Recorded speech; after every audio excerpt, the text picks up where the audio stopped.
Okay, my guests today are Joe and Melissa Speirs. How are you guys? Good. Fantastic. Excellent. So, how is this coronavirus, how has this affected your lives? He's not working. Yeah, I've been furloughed. So we stayed open for about 3 weeks. My company, we build facades for skyscrapers. And one of the buildings we're doing soon is a new wing of CHOP in Philly. So because of that, we got an exemption from the state of PA to remain open. So we've been open for probably 3 weeks up until about a week and a half ago. And someone in our plant tested positive or knew someone who was positive. They were quarantined and we got shut down. But up until a week and a half ago, I was working full time and now I'm furloughed. Like a lot of other people. Doing house projects. Yeah, and I'm homeschooling all three kids. Wow. So, yeah, it's fun. Oh, it sounds like a blast. So what home projects are you doing? Lots of furniture, just sanding, repainting, redoing some stuff. We do the ceiling in a few rooms, painting, lots of touch-up stuff. I like to buy used furniture and let it sit and not do anything to it. So we have kind of been getting to the nitty-gritty with all that and trying to get things done before baby comes. Mm-hmm. So. Yep. Yeah, so we got a few things done for the nursery. We got a little dresser done for a changing table. Painted some shelves for the walls. I kind of refuse to buy things brand new. I love it. Now with an abundance of time, it's suddenly, wow, I can do all these things. So lots of stuff's getting done. We're sanding down our dining room table. We're gonna restain that and get that done. He asked for a honey to-do list, so I got it. He got it. Excellent. So you guys watch any TV or movies during this, or are you guys really working hard? We don't usually have time to like watch a TV show when it's actually coming on. But so we'll like record stuff and watch it, or we have a very, very traditional Friday night movie night with our kids. Just taken very seriously. So every week somebody different gets a choice. So like last night was Anna's choice. And that's pretty like every Friday night the kids know it's movie night. Mm-hmm. But we, other than that, no, I mean, not much. There's random shows we'll watch, like This Is Us, things like that. Yeah. We just started a random one like last week, but it's nothing consistent. It's just we usually just turn the TV on when the kids go to bed if we're not like playing like a board game or something. Right. Gotcha. So what was last night's movie? Incredibles 2. Yes. Oh. I hadn't seen it, and Anna was like, "We need to see this," so we saw it. And yeah, she had seen it already at school. Oh, excellent. Yeah, that's a good one. Mm-hmm. So I'm going to go into a little bit of a deep dive, or at least I'm going to try to do a deep dive. I don't really have a whole lot, but I'm going to try. Let's see. Fire away. So when this was going on, did you what was your first date? Where did you guys go for your first date? Our first date was technically a double date. Okay. That counts. That totally to the Vet counts. Stadium, to a Phillies game. Vet Stadium. Vet Stadium, right? Citizens Bank Park. Oh, Citizens Bank Park. Sorry. Not Citizens that Bank Park. How old are you guys? Oh my God, I remember. That. Yeah. But I do remember the Vet. I'm more of a baseball fan than he is. So we went to a Phillies game, and then our second date, which was by ourselves, was Applebee's. He had just gotten his first paycheck. He had been out of a job for a long time. And I said, I don't care, whatever we do. And I think that's the only time we've ever been to Applebee's. Yeah. I don't think we've ever been once, there. maybe once since in the 8 years. Yeah. I was overdressed. He was underdressed. You know, it was I fun. just came from work. I worked at a soccer store, and I had my shorts on and a t-shirt. And I don't think you can be underdressed for Applebee's. Let's be honest. Yeah, I didn't know where he was taking me. I was just like, you can take me to McDonald's. I don't care. Like, it was close to your house, and yeah, it was nice enough. Yeah. Okay, so let's go way back when you were little. Your grandparents used to take you to the coastline, Joe. And you would always order hot dogs. Now, did you order a hot dog when you went to Applebee's? No. I got a little more refined. I think I got the artichoke dip and I don't know, a burger at Applebee's. But yeah, at the Coastline, when it still existed in Cherry Hill, there's an infamous story in my family. Everyone's getting nice dinners, whatever. My brother got ribs. I wanted a hot dog. So I was, I don't know, 5, 6 years old, and I got a hot dog at the Coastline. He's a lot more. Restaurant. He's a lot more specific with his food now. Lot better taste. Yeah. I'm more the hot dog one. I still like hot dogs, but I wouldn't ordering out. What is like your go-to meal? What do you guys? Well, it's been weird for me with my pregnancy. Okay. He's a meat eater, and I haven't wanted meat in a long time. Like raw meat right now. It's just like I don't want to look at it. Yeah, like chicken. You can't do chicken. Yeah, I can't do chicken. But usually it's like a meat and a veggie. We do lots of pastas. Yeah, like pork chops in the grill or something like that. Yeah. Our kids are going through a couple growth spurts right now, so it's like, 5 helpings later. What else do we have?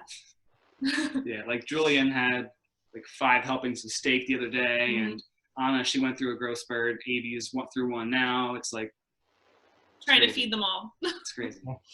Wait do you have to feed a teenager? I'm not looking forward to it. Just throwing that out. They can eat you out of house and home. It's fun. Anyway, let's go to, so what you're saying on the grill, the pork chops and stuff like that. So let's go with Melissa. How about opening up a cooler? Do you have a story about opening up a cooler with Joe? See, I watched some of your other videos of people, and I was nervous because I was like, he's doing research, and there is a little bit too many embarrassing videos of me on the internet, and they all happen to be taken by this guy. It's true. It's true. Even before we were dating, he loved to find my embarrassing moments. Yeah, we were at the beach. This was before we were dating, we were just friends, and we were with another friend. And the cooler lock was on, I guess. It's one of the ones where, so there's a latch on top. I still can't explain it to you. And it's the handle, the cooler is the latch. So when it's down one way, the hooks lock onto the top. And when you flip the handle back, it unlocks. I had never opened a cooler like that before. And him and my friend just decided to laugh at me the entire time as I tried to open it. Well, yeah, I think you went back and forth a few times trying to open it, but kept relocking it. And all of my embarrassing moments are on the internet, apparently. It's true. There's many others. I had a problem with the whipped cream bottle when I was like 13. Couldn't figure that one out. But I don't get embarrassed easily. I kind of just laugh at myself. I find it more funny that way. I enjoy that people enjoy me getting embarrassed. You're a good sport. I'm a pretty good sport. Well, that's good. I take everything personally. I cry myself to sleep every night, I'll be honest. I can't do that. No, I'll be the one usually to tell somebody an embarrassing story with me. Oh, okay. So then I got a couple other things with, like, Joe, you used to have the nickname of Dr. King because every night you would want to tell your God. I had a dream. Yeah, exactly. I had never heard that. I think it was my mom called me Dr. King. Yeah, because every morning it was like, Mom, I had a dream. And I would tell her, and I guess because also being Joseph, they were like, oh yeah, Joseph in the dreams, interpret it. And so, yeah, I was Dr. King. Do you still dream a lot, or do you just, when you go out, you're out? I do. My memory's gone, though. Like, every morning I have, like, a bunch of dreams, but I forget them right away. You just had a dream recently about me giving birth, and it was, I'm not going to go into detail, but it involved his father doing labor. A C-section, yeah. Doing a C-section on me. And I just said, I've had enough scary dreams myself, so maybe not share those with me. That's fair. Yeah, let's not do that. It's creepy. No. All right. So I like to do sections, as you've seen in the other videos. So this section we like to call Would You Rather.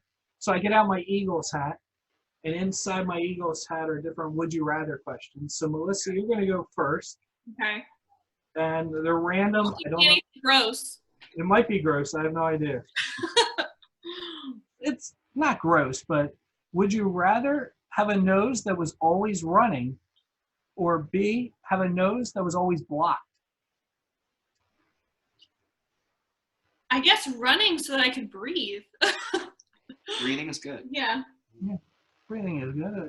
You can breathe through your mouth. Then it was always running. It would be. Right, He he has like a deviated septum thing, you know, I where can the only one use one nostril. nostril works. So that's what I was thinking of, I guess. Like I wouldn't want to be only able to breathe, not be able to breathe out of my nose. I don't know. Be a mouth breather. I'd be gross instead, I guess. Okay, well, speaking of breathing, this is yours, Joe. Yeah. A, would you rather have bad breath, or B, have stinky feet? I can cover stinky feet. I'm okay. I'd rather have stinky feet, I think. You can wear like 10 socks and you can hide that. That's no problem. And if you're wearing 10 socks, then you really would have stinky feet, I would. You would. You need bigger shoes and lots of other problems too, but you know. Gross. So that's really all I had on that. So we're totally changing gears here. Who is a person of faith that inspires you? Ladies first. I would say in the most recent couple of years of our marriage and being at Immanuel, we've been at Immanuel since we got engaged, it would be Teresa and Marshall Supply. I didn't really know them when I was going to high school. Their kids were younger than us. Their kids went to Baptist High like us, but they were a lot younger than us. So I didn't really get to know them very well until we started going to Immanuel. And then they started a young marrieds group, which we still have. We're not so young anymore, but we're still in that group. And they have just really taken us along with them and really just been there through a lot of ups and downs that we've had with foster care and adoption and just things like that. And we could sit there and talk to them for hours. But they always seem to really just lead us in the right direction, faith-wise. And I think I was personally, when I came to Immanuel, looking for a woman older than me to really like I have my mom who I look up to, who's an amazing Christian, and many other people, but I was just really looking for someone specific. And I really feel like Teresa has done that for me. And in turn, it was kind of cool. Marshall and Joe got close too. So. Yeah. There was a mentorship program we had done at Immanuel, and Marshall was my mentor, and I was his mentee. And we, for a year, were doing devotions together, meeting. Again, similar thing. He's definitely someone we look up to. And I would say for me, my dad and my parents in general, both were fantastic Christians growing up and even now. But my dad especially, just his quiet humility, his quiet strength, always has an answer for any kind of question that we have for him. Man of few words, but a lot of wisdom. Yeah. A lot of spiritual wisdom. Yeah. So my dad especially, but my parents. Excellent. Okay. And what can we pray for you guys for? Baby on the way. Wait a minute, you're pregnant?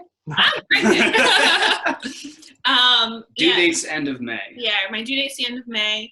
For those of us who don't know who are watching this, we have 2 adopted girls, and we have a foster son who we're trying to adopt. He was with us. He was the first foster child we ever got.